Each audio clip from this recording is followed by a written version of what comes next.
Bună! Sunt eu, Cristina, cred că mă vedeți? Ok. Am o problemă aici cu 2 stupi, trebuie neapărat să le ridic, să le iau caturile. Astea sunt cele mai puternice 3 familii ale noastre. S-aude și un tren pentru că noi suntem într-o gară.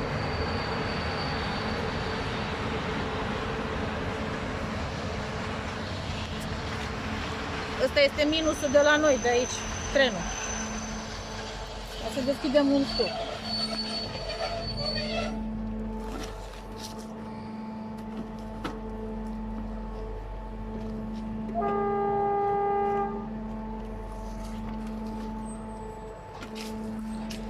Asta e scula care îmi place mie cel mai mult. Avem o bandă cu Mavrirol. O să dăm ușor într-o parte, la schetițele. Hei!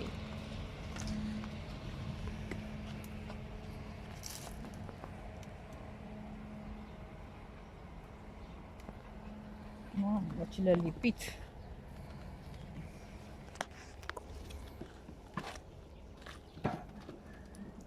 Așa.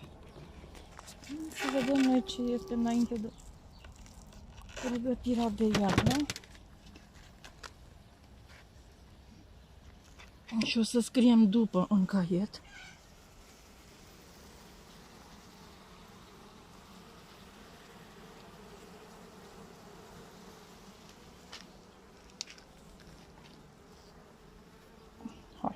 Hai, dă-te un pic.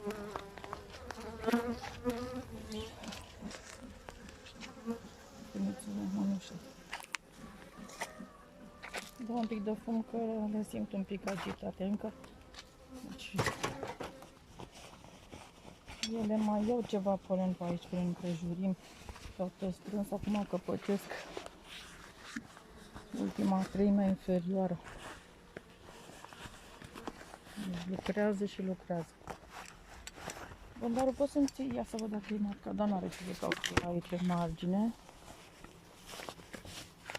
Poți-mi ții, te rog, sus pe celălalt stup. Pot să lucrez eu.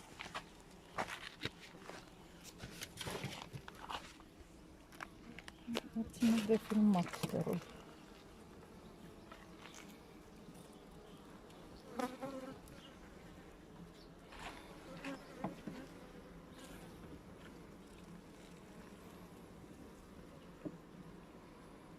Fetițele. Doar au lipit. Gata, e verde.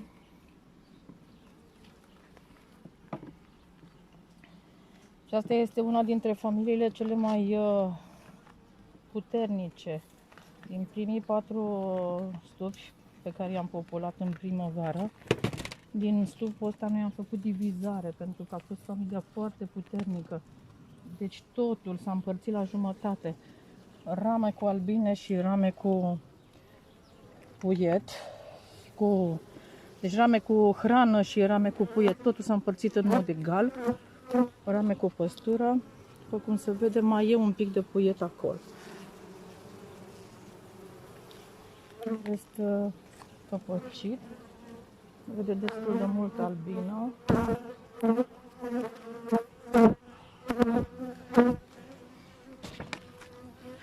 Hai, bâz, nu frici, că mă supăra. Stați puțin. Așa.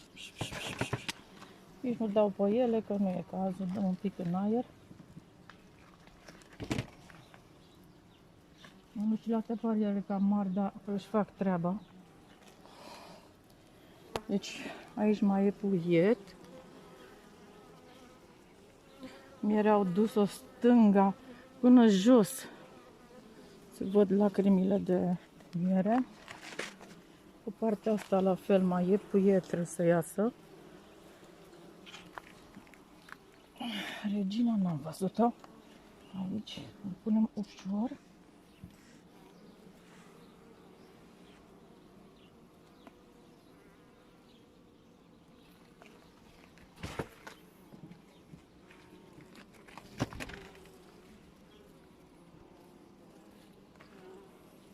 Gata, mami, gata. Sus.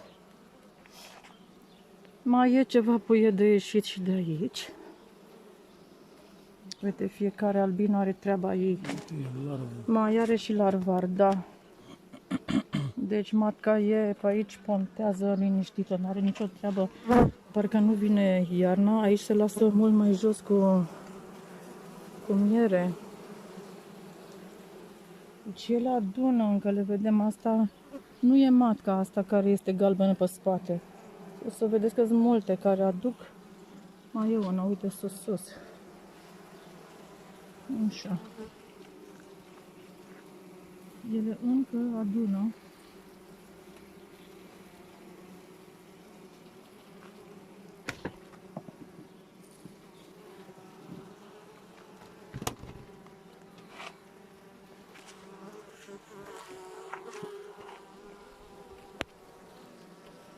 Era mama e albă. Deci vedeți, albinuțele sunt matca. E o matcă tânără, am o schimbat. Deci după ce am făcut noi divizarea, am schimbat matca liniștit. Deci era clar că era un pic bătrână. Deci matca e liniștită și își face treaba.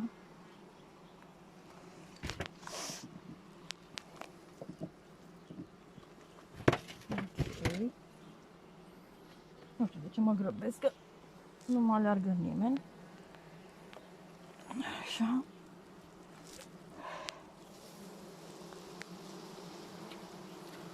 Deci se vede, jos avem multă păstură. E păstură, diverse culori, sus e căpăcit, albină multă. Aici duc mierea până jos. Hai că nu vă mai deranjez mult, că mai am 4 rame și gata. Fetițele. Cumințelele. Dar ce le-au lipit. Așa. Asta e o ramă căpăcită 3 sferturi, și are jos păstură. Uite păstura, se vede. Și iarăși albinuțele alea care au, parcă sunt mătcuțe, dar ele au polen. Când se bagă. Trece aici la fel. Fiecare știe treaba. Culegătoare de polen sau de nectar sau de propolis sau doică. Fiecare știe treaba ei care o are în stup.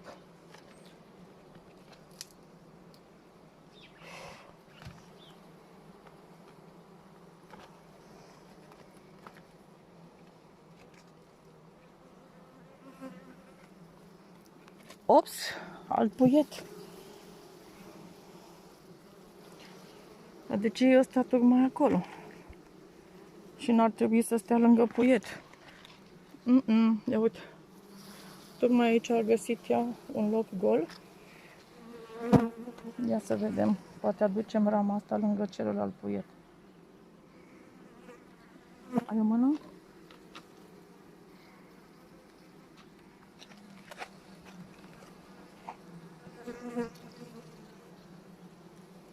Hello, alt puiet.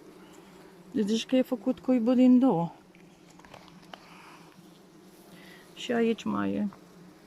Și acolo ce e? O ceară crescută, Dumnezeu cu mila. De ce ori mai fi? N-am avut unde să o depună și hai să o băgăm aici. Deci ar trebui să scoatem mierea aia care e pe jumătate și să o dăm în lateral. Asta este o ramă frumoasă cu miere.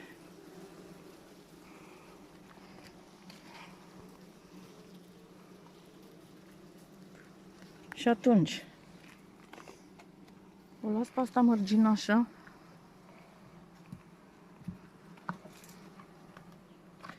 Aici am puiet, mut cuibul aici. Nu, dar ce repede au lipit-o. Asta e la... Ops, și aici mai puiet. Nu mult, dar există. Pun pe asta la loc.